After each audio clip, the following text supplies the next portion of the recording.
My name is Lisa Sun, and I would say that what is my story? I come from, a mixed sort of composition family. My father was in the military, my mother is from Korea. Unfortunately, my family dynamics are pretty toxic, and so pretty early on my father went to prison, and he's still incarcerated, so I haven't seen or heard from him in a very long time. That has its own sort of place in your heart where you experience both love and regret and mourning and sadness and anger for a person that is not in your life and made their own choices. And my mother struggles with her own mental health challenges, and I try to love her as best as I can with what she is able to provide. As an adult, it's a lot easier than when you're a kid. I kind of saw my parents as the be-all, end-all. Right? You sort of idolize your parents, and when you realize that perhaps they've made choices that were better for themselves than for the betterment of their family, it can be really, really hard to digest that. But at the same time, as an adult, I recognize they had a whole sort of cacophony of things that they were going through, both transgenerationally and as a couple, that I don't really feel angry about it. I just accept that they gave me the best that they could in the circumstances in which they lived. So I don't really hold anything against them for that. I see it as, well, this is an opportunity for me to be resilient and to grow and be on my own in a way. So when I grow up, I always felt like two adages in my life were very important: hope and true grit.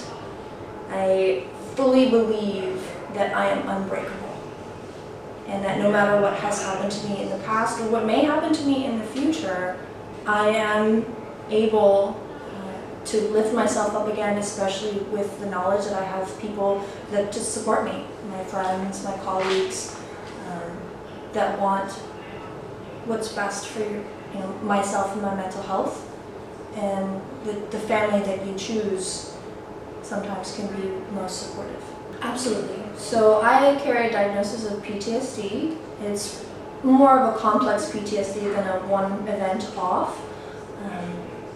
That comes from a long trauma history of sexual abuse, emotional, physical abuse, from both parents. So when it comes to a sort of toxic familial system, I was living in it, and it's only when you're out and you're an adult and you go, oh wow, that could have been better. That situation could have been better, but we made it through. So sometimes I still struggle with PTSD symptoms, but I know what my warning signs are, I know what triggers me, and I've got a bank of sort of tools that I use to bring myself back to what feels like balance and wellness.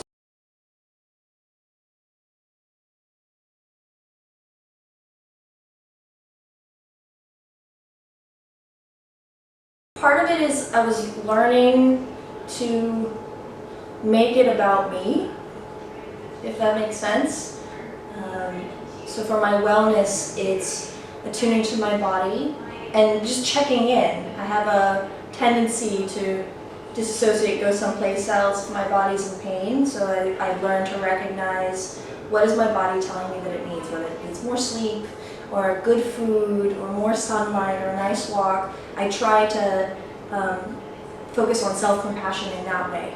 It's just like, it's okay to take a moment to assess what's going on emotionally and physically, what might be contributing to that, and how am I going to react in a different way from like an old pattern, right? You don't want to have an automatic reaction. I want to really think about how I'm going to react to something instead of letting it be based off of an old pattern that didn't serve me very well. Right? There's a difference between like your survival skills and your thriving skills. So self-care is sometimes it's about maintaining boundaries in a kind, thoughtful sort of way. So you can tell someone what you need or how much you're able to provide in terms of support in a way that lands softly. So self-care for me is a lot of times is boundary setting. And it's because what can I really offer legitimately say, this is my capacity. I can give you no more than this, but this is what I can give you right now. And like drawing that line versus trying to give and give and give until the well is dry. That to me is self-care, is maintaining my own boundaries and telling people what I want and what I can give in a gentle way, if that makes sense.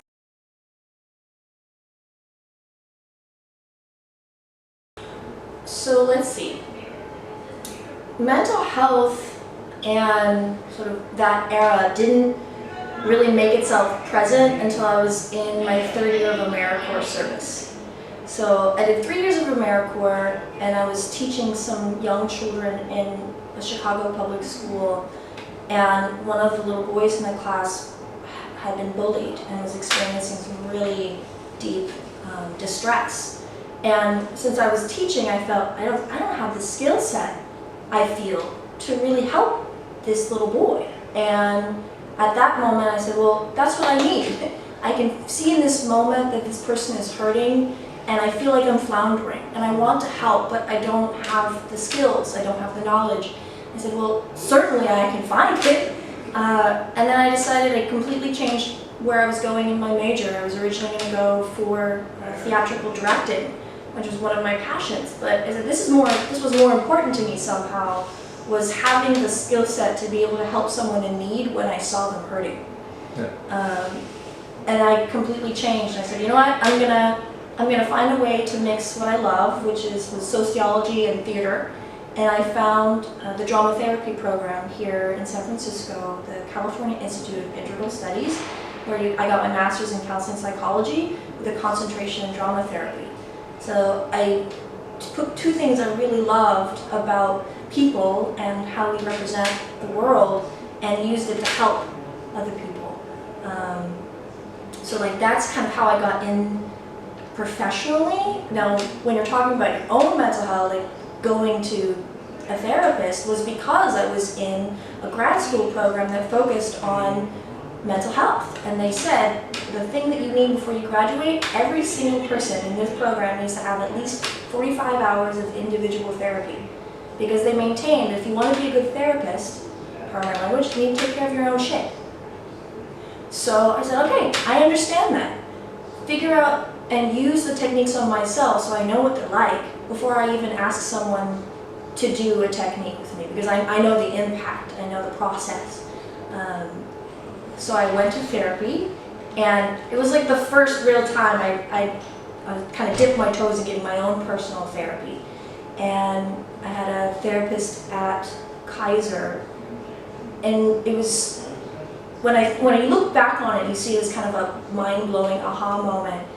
I was telling her my story, I was talking about the narrative that my family had us practice, like the facade of what we presented to the world when we knew that the underneath was not very nice.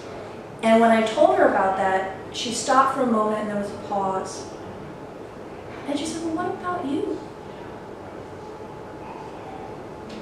And I sat there and I thought, huh, what about me? I had never thought of it before. It had always been about what my family wanted. I said, really? In a lot of these instances, I was the victim of familial abuse. So why wasn't it about me? Why didn't my family think it was necessary to, even though at the time it felt emotionally tumultuous and it really opened up a whole new way of thinking? I admit, I was so embarrassed by the exchange that I ran away and I never saw her again. Which I know that some of us do. Right? When you're in a room with someone and you really sort of reveal what's going on, what's true for you, I was so shocked by the truth of it. It's like, oh, now I'm really embarrassed, I can't go back to therapy. And so I scootled on out. I ended up deciding to go into group therapy instead of one-on-one, because in group therapy you can hide a little bit. In one-on-one therapy, it's just the relationship between you and the other person in the room. So therapy is a good thing. I'm not ragging on it. It's just recognize that sometimes there are different modes that are good for you, individual versus group. I know that I can hide really well in a group, and so it's not as fruitful for me. And that if I really want to have sort of actuate change, it really needs to be in a one-on-one situation where I can't hide, even though it makes me uncomfortable. I know that it can help me grow. So, you just go ahead and you do it, even if it makes you uncomfortable.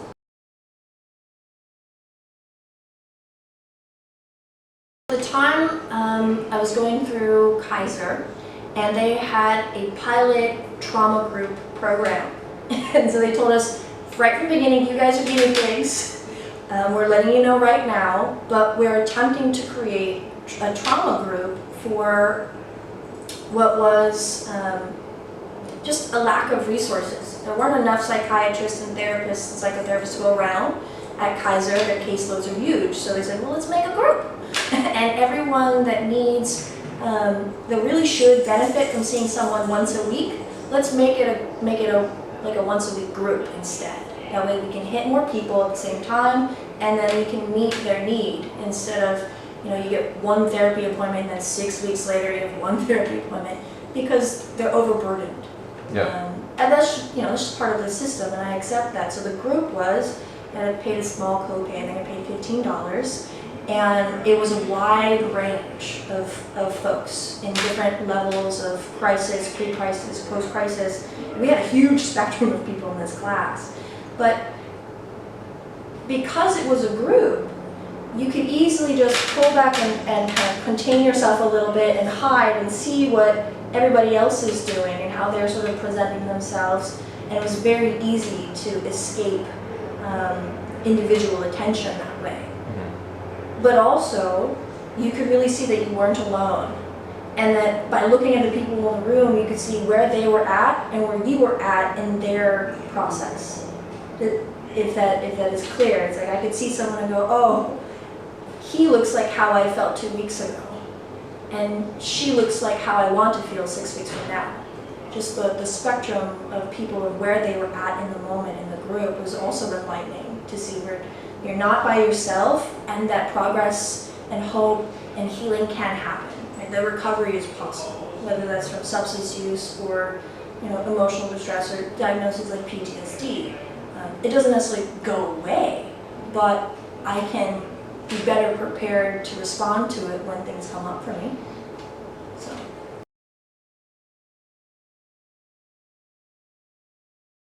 Oh, absolutely. So when I think about the knowledge that I carry for myself that I am unbreakable, it comes from when I was, maybe 12 or 13. It was the first time that my father went to prison.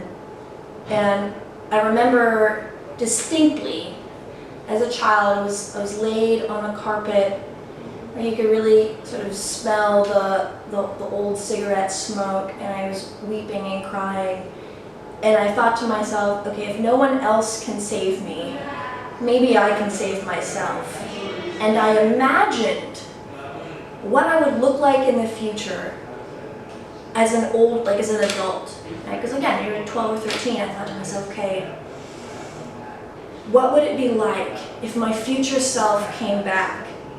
Strong, intelligent, beautiful, not taking shit from nobody, and busted open the door and said, here I am. I'm here, take my hand, I'm here for you. Nobody else, no one could break you. Look at me, look at us now. Look at what we have become. And I created that sort of image in my head of a stronger future self that could save who I was at the time. And it wasn't only until I started going to grad school that I realized that was actually a resilient coping mechanism that young people use to get themselves out of traumatic situations, is to imagine the future self, to imagine a positive person, a role that can assist you. And it just so happened to be who I thought I wanted to be later on. And that is what kind of gave me the drive to continue. Was I believed that at some point I could come back and say, look at me, and I've succeeded. You know, like very much like that. And just kind of show everybody that I could do it. So my role model was essentially my imagined future self. I didn't have any adults in my life to provide that. I provided it on my own.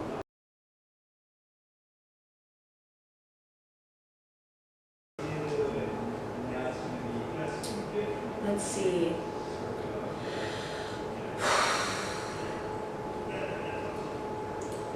You are not what was done to you. You are more than that. You're not alone. And it's never your fault. If you're a child living in the world of adults, that they've done things to you, it is never your fault.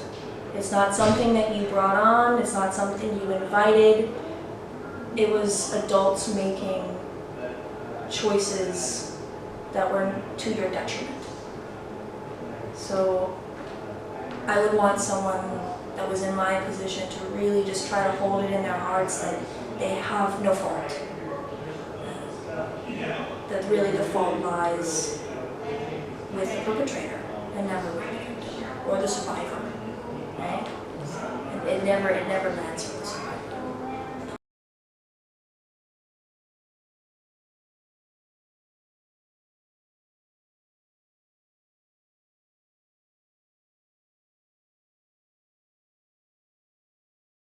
So at CIIS, I spent 3 years. So they tell you that you can get it done in 2. That's if you go gangbuster. But really, at a healthy pace, it's 3. At a very slow pace, it's 4. Because one of your years is a practicum year. Let's see. I enjoyed the school. I loved it. I think I liked its integrative approach. It tried to really see people as from a holistic perspective, from a harm reduction perspective, and strength-based. So they would ask you, don't look at your fellow man as if they're full of deficits.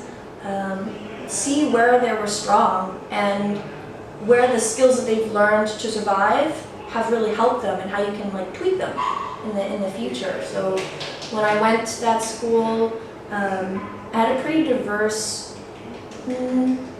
Most of my professors were pretty diverse, and there was a very strong focus on understanding things like systemic issues, systemic oppression, systemic discrimination, and knowing what are the things that are put in system places that make it difficult for the people you're going to see. And also, they would remind us, when you go to work, when you finally become a clinician, the level and the depth, the intensity of pain that you will experience is way more than we can ever really provide and prepare you for. Just know that when you go out there, you're going to be shocked at the sort of the depth of hurt that we can inflict on one another, and to really take care of yourself, because you don't want to be a wounded healer. It's not as helpful. So, I love how the program would get you to really focus on who you were, and as unpacking your own stuff and seeing where that comes from. Because when you're in the room with someone in therapy, if let's say you're the clinician, you don't want your stuff. Oh, interestingly enough, so because my program is drama therapy, when they do the recruitment, they decide they need a certain sort of percentage of folks that have more theatrical experience, and they also need some folks that have a little bit more psychological experience. So in our cohort, a maximum of 18, we had a pretty good mix. So we had some people that theater was their life, but they had maybe one psychology class in undergrad, and then you had other people who had never stepped foot in the theater whatsoever, but they had a very strong sociological or psychological background, or they were already doing social work. But it was just about bringing people together to try a new modality, which is physical, it's experiential, it's about play. Because humans, even from wee ones, we learn through modeling and through play. So our mentality was, instead of just being insight-oriented work, let's engage the body and the mind at the same time and try out essentially scenarios. You can role play things and see, well, how would it have been if this had happened, or if this person was replaced, or you had said this. You can play with time, fast forward, go back, reenact events, but by bringing the body into it, it just expanded what people were able to do. Because they felt a freedom to try on a different role than what they normally do throughout their day. Yeah. So, is this something that UC offered, like with theater therapy, I guess? So drama therapy, it's interesting. We say there's a difference between therapy and something being therapeutic. Drama therapy can be both. It really depends on the intention behind it. I wish I saw more of it, to be honest. There's a very strong drama therapy community in the East Coast, because there's also an accredited college in New York. One in New York, one in Quebec, one here. And there are also like alternative tracks you could take. So you don't have to necessarily go to a higher institution of academia. You could take a class here, or sort of kind of cobble together your education in such a way that you can become a registered drama therapist. And just with anything else, you have to have 3,000 hours of supervision and all the other stuff that you would normally have with sort of traditional armchair sort of therapy. We have the same level of ethics and standards as everyone else, and we just have an additional chunk of hours that we have to do that's specifically supervised by a registered drama therapy teacher. So we can't really get it just any old place. Yeah. We have to have somebody that's actually gotten their degree, gotten their license, now is a supervisor. It's like, really, drama therapy has only been around for 50, 60 years. But the creative arts modalities are having the same pushback as psychology did when the psychiatrist said, "Who are you and what do you know?" It's like, you just look at it and go, okay, well, things change. 50 years, 50 years, 50 years. Maybe in 50 years, drama therapy and the creative arts therapies, dance therapy, music therapy, expressive arts therapy, will be just as respected in the field as others, the other evidence-based practices that we use. That's the hope, right? Yeah. But you have to do it in order to build the reputation for people to see it as worthwhile.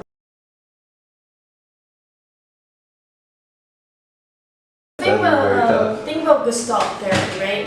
They call it chair therapy. Yeah. So we use Gestalt in our methods because it's role play. So it could be like you're sitting there and there's an empty chair. That's called the empty chair exercise. And you have a conversation with someone, anyone, in the chair, an imagined experience. We might ask you to get up and take on the role and sit and respond. It's just getting people to start thinking about, well, where are other people coming from? What do we think might be their motivations or reasons behind what they're doing? And play with it in a safe space. So if you know you have to have a hard conversation with someone, you're pretty sure it's not going to go what you consider well, you practice it. You practice it in the safety of a room with your therapist and try on possible different results. So that you feel more prepared. We call it rehearsal for change. If you want to have the change happen, sometimes you just need to rehearse it. But why not do it with someone in a safe place that's non-judgmental, that really just wants to help you explore where you want to go in life. And they don't come in there with an objective themselves. They go, well, what are you here? What brings you here? Tell me. And I will assist you in that to the best of my ability. Yeah. But it can be kind of wild. In my experience, drama therapy honestly works really well with folks in active psychosis. So for some folks that have a lot of internal world going on, by acknowledging it and sort of bringing it out, and we call it into the play space, other people can see what they're experiencing because you're putting it out there in an imaginative play. And somehow, it's sort of by bringing it out into the real world, it makes it easier for that person to make everything quieter. It's like you take it out and you let other people see it, and they also agree to acknowledge that it is real, because it is real for you. And now that that's done, some of the pressure's off. So it works great for children, it works great for elders, anyone who's even willing to do a little bit. I used to have a client that I would work with, had a very flat affect, got nothing out of it. But the way he would participate, we were in group and I said, okay, let's do a sound and movement, and he'd go, and I go, yes! Exactly what I wanted, thank you, because it was participation. It didn't matter, it didn't have to be big, it didn't have to be dramatic. He was giving me this, and that was enough, because it meant he was there and he was present, and that was what he was willing to give at the time. So it's, just by being in the room counts as participation for drama therapy, because you could be anywhere else, but you chose to be here. Yeah. And if you want to sit there with your arms crossed, then so be it. I'm just glad you're present,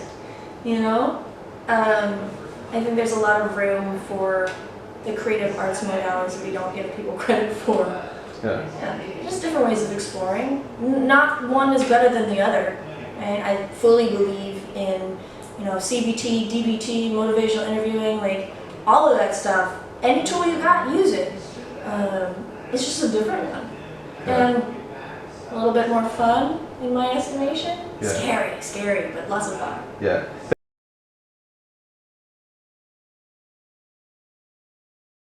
Sometimes self-care is advocating for yourself. For example, I have an emotional support animal. His name is Lore. He's also my service animal, he's a dog. And so sometimes self-care is knowing your rights, knowing the laws that protect you, kind of crossing your T's and dotting your I's, and being prepared, especially when you talk to landlords and housing. Because there's always a little bit of tension between people who own their property and renters, and what are their individual rights. So I'm always an advocate for if you talk to a therapist or psychiatrist or anybody and they really believe that having an emotional support animal will help you with your symptoms and your treatment, then by all means, if you're able to, go for it.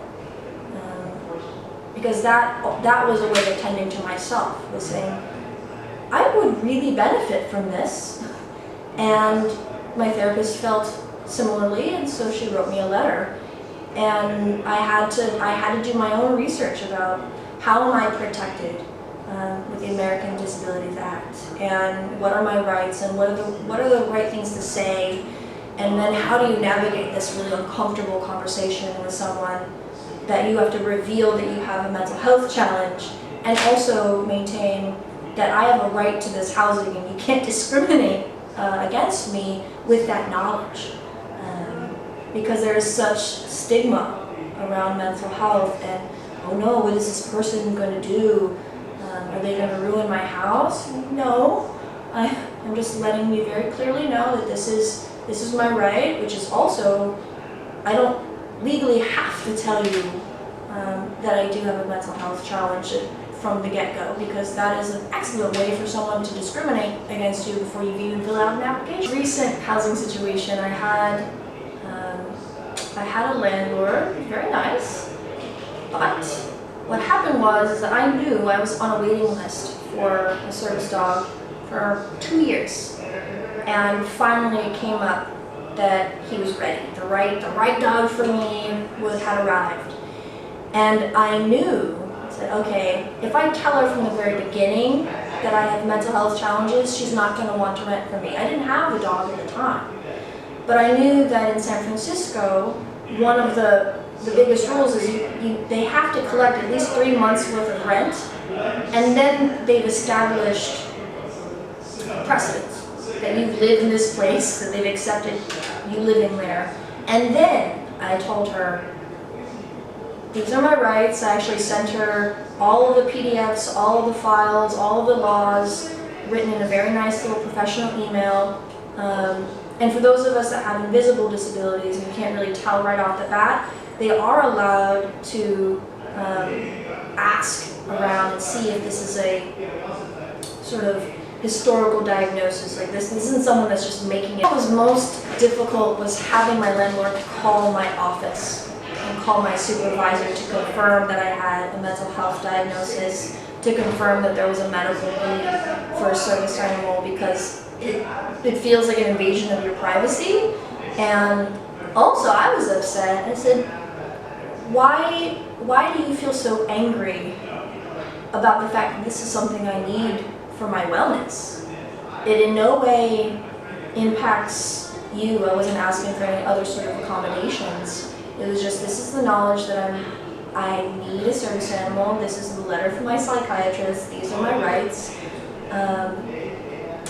And she tried to tell me, she said, well, my attorney says that this isn't right. And I said, you're more than welcome to go back to your attorney, because I know that I am right. And lo and behold, she went back to her attorney, and after she showed him my official letter from my psychiatrist and all this other documentation, he had to tell her, you are legally bound. You have to accept this. I know it's upsetting to you personally for whatever reason, but if you don't, you can face a huge fine for violating the Americans with Disabilities Act if she were to actually go forward with this. And also she works for a mental health organization. So that's like you trying to go up again. Like, it's one thing if you have no support. I said, but she works for the Mental Health Association of San Francisco. She very clearly has all of her ducks in a row and her documentation, and you don't have any right to kick her out just because you don't like the fact that she has a dog. So it kind of created this very tumultuous situation with my landlord, because she was really very angry. And she actually revealed on the phone to my supervisor, if I had known that she needed a service animal, I would not have given her the studio. Now mind you, I was the first applicant. I passed the credit. It's like I passed everything that needed to happen. I was the very first one. So with that knowledge, if I passed all of the other requirements for housing, if you had known that I had a mental health challenge, you straight up admitted you would not have offered me housing? How horrific is that? This is why people wait to tell and reveal, oh, by the way, I need a service animal, it's coming in 2 months down the pike. Because of that exact reason. Did they at any point offer a fee or anything for having a dog or pet on premise as well, or? Because service animals, if you have an emotional support animal letter, they're not pets.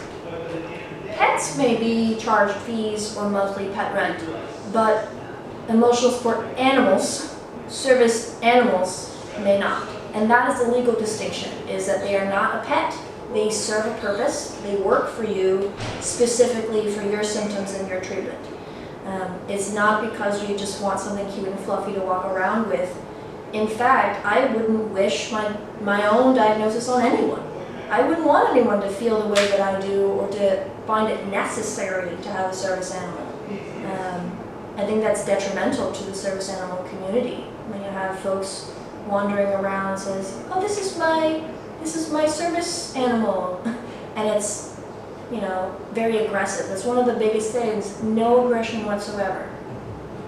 You know, so it's, you know, you see dogs acting a fool in public places. Yeah. You know, that aggressive dog, that is not a service animal by any means. And I know that you're trying to pull a fast one because I'm part of the community. Yeah. So that doesn't help anyone when you have folks that just, they want to have their dog with them and they use that as an excuse, or they go on the plane and say, "Oh, it's an emotional support animal." No. Do you have a letter from your psychiatrist or your therapist or your doctor?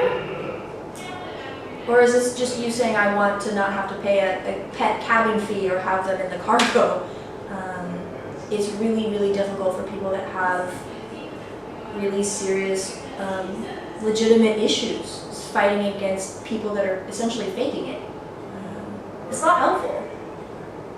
So, and also another thing, a side note, normally you don't see service animals actually wearing a vest that says service animal, because there's no registration or standard for service animals. So if there's no actual service animal bank out there, people are buying vests and cards from companies that want to make money. They have a little certificate. Those certificates don't mean anything. If you see someone walking around with a little card or with a little vest, there's a very good chance that they aren't. Because again, you don't want to reveal that you have mental health challenges or that you need support. Most people aren't going to walk around with a big sign that says, "I have a disability," strapped to their dog. Unless it's very obviously, you know, seeing eye dog, that sort of thing, because they need the harnesses.